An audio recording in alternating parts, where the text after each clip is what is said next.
So the health app.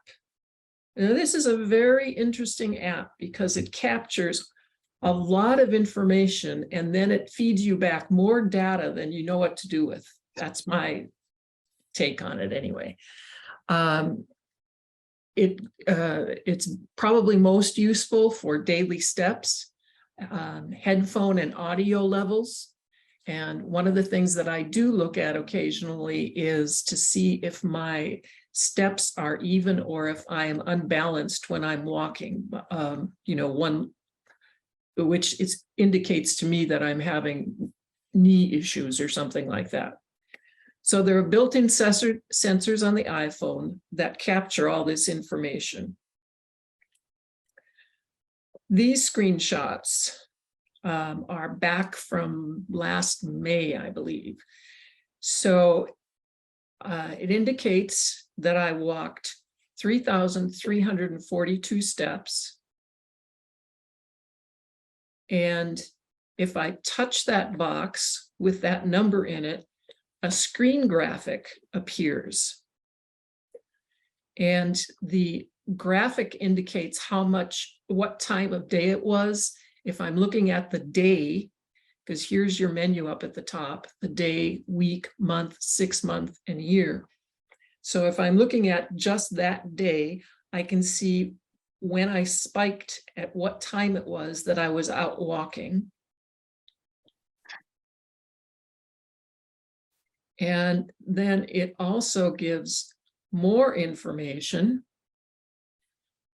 Here's the weekly data that you can get from that.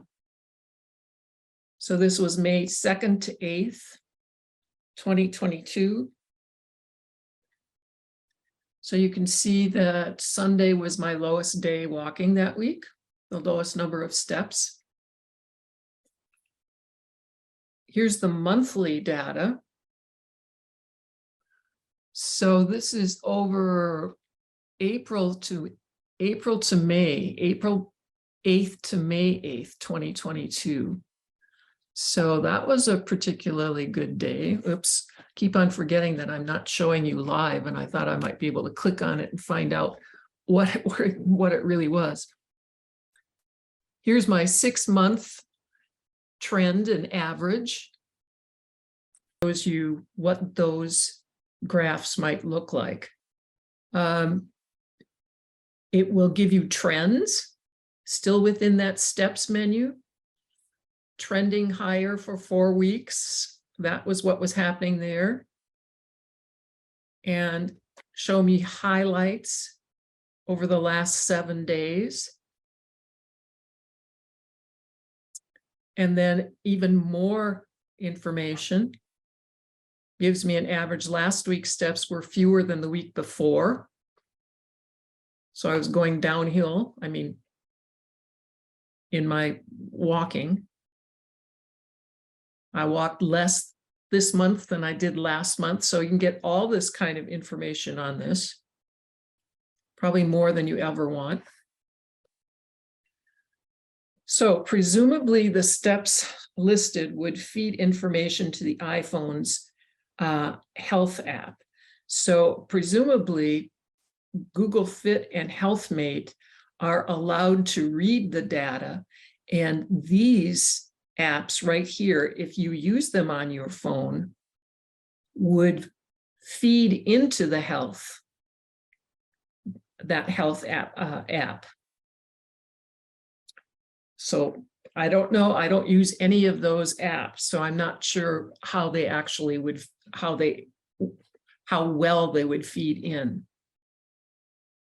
So you can look at all the data and see how many steps you walk day by day on this all recorded data. So this is actually more than just a pedometer, however. So below the steps, going back to the summary screen, below where it said the steps, it says show all health data. So when I touch that, it opens up this screen, which gives you lots of information. on steps, walking and running distance, the length of your steps, your walking asymmetry, walking speed, and I don't know what double support time is. I have no idea what that is. And your walking steadiness, the number of flights that you climbed, and, you know, your sleep, how many hours you were in bed, not necessarily asleep, but how many hours you were in bed, and your headphone audio levels. This is the walking asymmetry is the thing that I was kind of interested in. And I thought today it would be spiked somewhat because all of a sudden, as I was walking, all of a sudden I had this pain in my knee and I started walking a little bit unevenly. Oh, there we go. Yeah. Monday, November 7th. Now, I have no idea what this was all about. But that was not a healthy walking pattern there.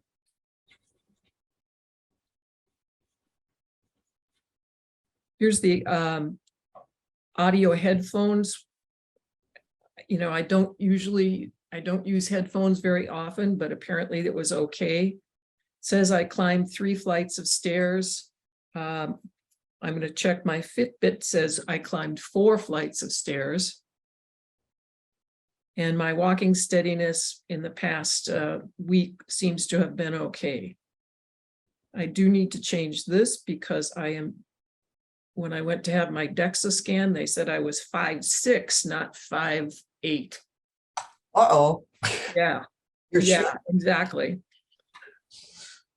All right, so that's all health data.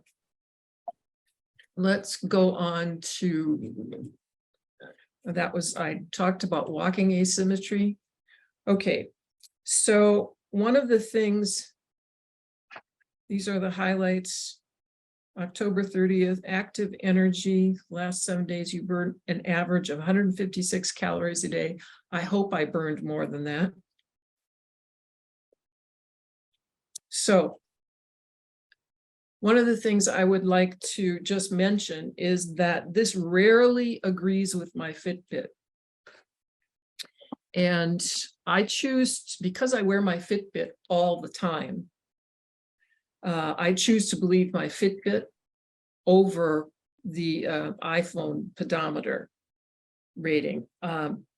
It says that I walked 5,415 steps this morning, whereas on the iPhone, it only gave me 4,379. But a lot of that is because I wasn't carrying my iPhone all the time that I was walking around the house, and I had my Fitbit on during that time. So believing it is up to you. If you wear a Fitbit like I do, you might want to believe your Fitbit over your iPhone. Doesn't the Fitbit ask you to measure your stride when you're setting up things first? So it should be more accurate, whereas the phone doesn't do that. Yeah. Okay, so next, are there any other questions about that health app?